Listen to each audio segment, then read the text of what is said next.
நம்ம என்ன பார்க்க போகிறோம்னா வெல்கம் டு கிண்டர்ஸ். இதில் இந்த ஐபல் செயின்ஸை எப்படி ஃபிக்ஸ் பண்ண பார்க்க போகிறோம். நாங்கள் இந்த பிளேட் இப்படி வச்சு செயின் எட்டாச்சு. அதான் இந்த ஷார்ப் எட்ஜு இப்படி பார்த்துருக்க வேணா செயின் இடலாம். ஓகேயா, இந்த விற்கிறாங்களே இப்படிட்டு ஷார்ப் எட்ஜ் நம்ம செயின் இடணும். இங்கே லாக் பண்ணணும். லாக் பண்ணது இங்கே ஒரு லாக்கு மாதிரி இருக்கும், இங்கே ஒரு ஹோல் இருக்கும்.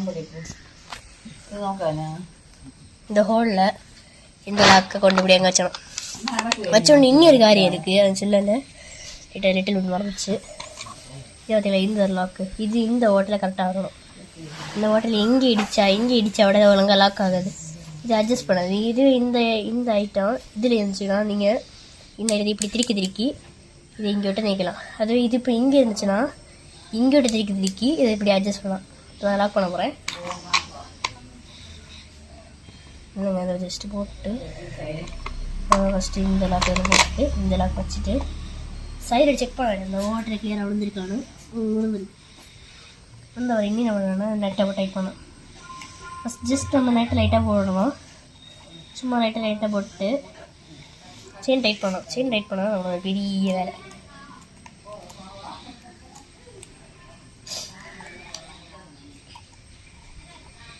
ஃபஸ்ட்டு போட்டு இதில் வச்சுட்டு இங்கே டேர்ன் பண்ணோம்னா செயின் டைட் ஆகும். லாக் ஆகுது. ஓகே, இப்போ லாக் வச்சு இங்கே டைட் பண்ணுவோம். டைட் பண்ணணும். ஓகே, இது கரெக்டாக இருக்குது. இதை கொஞ்சம் டைட் இதில் கேப் வேணும். ஓகே, இது கேப் வேணும். ஓகே, கேப் வச்சுட்டு இன்னும் தான் டைட் பண்ணணும். இந்த ஒரு வீல் மாதிரி கொடுத்துருப்பாங்க. இந்த வீலு கொடுத்துருப்பாங்க. இது எப்படி வச்சு ஜஸ்ட்டு டைட் பண்ணலாம். இந்த வீல் வச்சுருந்தீங்க அதை நான் இந்த ரொட்டேஷன், அதாவது ரைட் சைட் டர்ன் பண்ணிவிட்டு லாக் ஆகிடும். வெயிட் பண்ணுங்கள், பிடிச்சிட கிளியராக லாக் பண்ணிட்டு ரைட் சைடெல்லாம் டைட் பண்ணிட்டா இது லாக் ஆகிடும். எல்லோரும் கிளியர் லாக்கில் இருக்கணும். இன்னும் சொல்ல மறந்தேன், இந்த செயினை டைட் பண்ண முன்னாடி நட்டை லூஸ் வச்சு தான் டைட் பண்ணணும். லாக்கில் வச்சு டைட் பண்ணிட்டீங்கன்னா இதாக இருக்குல்ல, இந்த இடம்லாம் பிளேடெல்லாம் வளைஞ்சு போயிடும். அப்படி இந்த பிளேடு நேராக வர பிளேடு லைட்டாக ஒரு வளவு மாதிரி இப்படி வளவு மாதிரி அப்போ மரம் அவ்வளோதான் கட் ஆகாது. நான் சொல்ல ஸ்டார்டிங்கில் மறந்துட்டேன். வேறு சொல்லி தான் அப்போ பண்ணியிருப்பீங்க. ரெண்டும் ஒரு கரெக்ட் லாக்கில் இருக்கும்.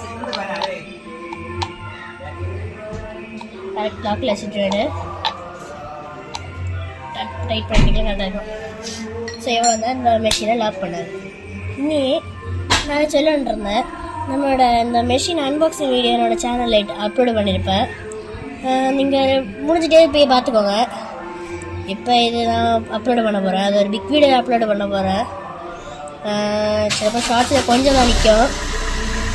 நான் இப்போ சொல்ல கிளியராக கேட்க தெரியாது. பேக்கில் ஒரு கார் ஸ்டார்ட் ஆச்சு. இப்போ நான் ஓகே, நம்ம அடுத்து பார்க்கலாம். இனி இதை கலத்த வீடியோட உங்களுக்கு வந்து நான் போடுறது. இதை கலத்தோட சிம்பிள் தான். ஜஸ்ட் நெட்டை எடுத்துகிட்டு பிடிச்சிட்டு நம்ம ரைட் சைட் டர்ன் பண்ணோம், லெஃப்ட் சைட் டர்ன் பண்ண இதை கலந்துடும். ரெண்டு லெஃப்ட் சைட் டர்ன் பண்ணிட்டு அந்த இலக்க கொஞ்சம் கொஞ்சம் ரைட்டு ஹார்டு கொடுத்து இலக்கு நான் வந்துச்சு. இப்படி நல்லா இழுத்துடுச்சுன்னா ஒரு லாக்கு நான் இங்கே காட்டினல லாக்கு உடஞ்சி கையில் வந்துடும். அதில் கொஞ்சம் கேர்ஃபுல்லாக நான் நேரத்தில் இடிச்சிருந்தேன். 1 hour பேட்டரி நிற்கணும். இல்லை நாங்கள் செக் ஓட்ட ½ an hour தான் நிற்கிது. வீடு யூஸுக்கு செட் ஆகும். ஆனால் பெரிய மரம் வெட்டதெல்லாம் அது அவ்வளோ யூஸ் ஆகாது. அதை நான் கிளியராக சொல்கிறேன். அது ஐபல். சரி, ஓகே, அடுத்த வீடியோ பார்க்கலாம். இட்ஸ் மீ கிண்டாய்ஸ் ஃப்ரம் வாசுதேவ். சாரி கேஸ், பேக்கில் திருவிழா நடக்காத சவுண்டெல்லாம் கிளியராக கேட்காது. கொஞ்சம் கோஆப்ரேட் பண்ணுங்கள். திருப்பி என் சவுண்டு உங்களுக்கு கிளியராக கேட்கலாம். கொஞ்சம் ஹெட்செட்டையும் போட்டு கேளுங்க. நான் நினைக்கிறேன் இந்த மைக் இல்லாதால சவுண்டு கொஞ்சம் குறவாக தான் கேட்க நினைக்கிறேன். சிலப்போ கொஞ்சம் ஹையாக கேட்கலாம். ஹெட்செட்டை போட்டு கேட்டுருங்க. சவுண்டு இல்லைன்னா கொஞ்சம் கோஆப்ரேட் பண்ணிக்கோங்க. பேக்கில் அந்த திருவிழா நடக்காத வாய்ஸ் கேட்கும்.